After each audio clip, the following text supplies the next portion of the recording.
Si j'ai commencé moi à faire de la location saisonnière en France, à Saint-Cyprien, c'était extra. Mais comme je vous l'ai dit, ça marchait que 3 mois. Et moi, travailler 3 mois, ça ne va pas. Parce que pendant les 3 mois que vous allez gagner, vous allez dépenser les 3 mois suivants. Hein. Donc ça ne peut pas aller. Après, je l'ai fait en Espagne. Parce que c'était, il y avait sur Arte de Rosas, je ne sais pas si vous connaissez, juste à côté de Rosas, ça marche très très bien aussi, 3 mois. Ici, les États-Unis, c'est le top. Ça marche toute l'année. Et au niveau des prix, c'est plus facile. C'est plus facile, c'est très très difficile avec les taxes en France. Ici, je ne sais pas si vous connaissez un petit peu le système de taxes qu'il y a ici, mais ici sur Orlando, je ne sais pas combien c'est. Dans Miami, je connais bien évidemment. Donc c'est 14% totalité. Les 14%, ne vous inquiétez pas, parce qu'en fait, vous ne payez que 7. 7, c'est-à-dire qu'il y a 4 qui sont du Dade, Miami-Dade, et 3% qui sont de la plage, Miami Beach. Si vous n'êtes pas sur la plage, vous ne payez pas les 3%. Vous avez ce qu'on appelle un BTR. BTR. Le BTR, c'est quoi? C'est un numéro de licence que vous devez avoir où le building doit être approuvé. Très très important. Si vous avez un propriétaire qui veut vous donner un appartement en Airbnb, en location saisonnière, contrôlez d'abord que le building est le BTR. Et les filles, de toute façon, elles veulent rester que en France. Ensuite, sauf si peut-être un jour vous rejoignez les États-Unis. Si vous rejoignez les États-Unis, ça va. Donc si c'est quand en France, vous n'avez pas grand-chose. Les États-Unis, au Canada. Donc, ah ouais. Au Canada aussi.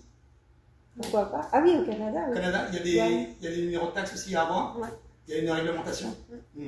Et en France, je ne sais pas si c'est autorisé partout. Ici, c'est très réglementé. Après, la conciergerie, tu peux développer partout, quoi. C'est ça qui est cool aussi. Hein. Oui, c'est l'avantage. L'avantage, c'est exactement. Si après tes objectifs de vie changent.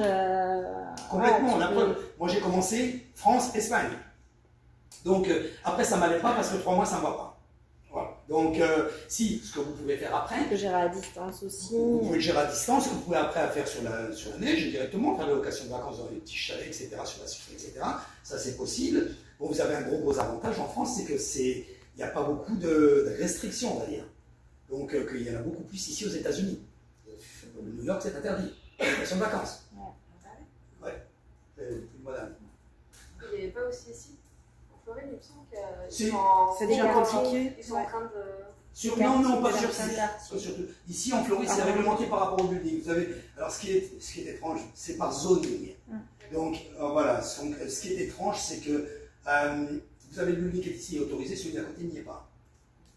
Mais bon, ne me demandez pas pourquoi. Je sais. Pour que les gens puissent se loger. C'est ça, c'est en fonction. Alors, le gros avantage, si vous le faites en France, mais comme le dit Caroline, c'est vrai, moi je l'ai fait en France, j'ai fait de la France aux États-Unis. On le fait là en ce moment sur Cannes.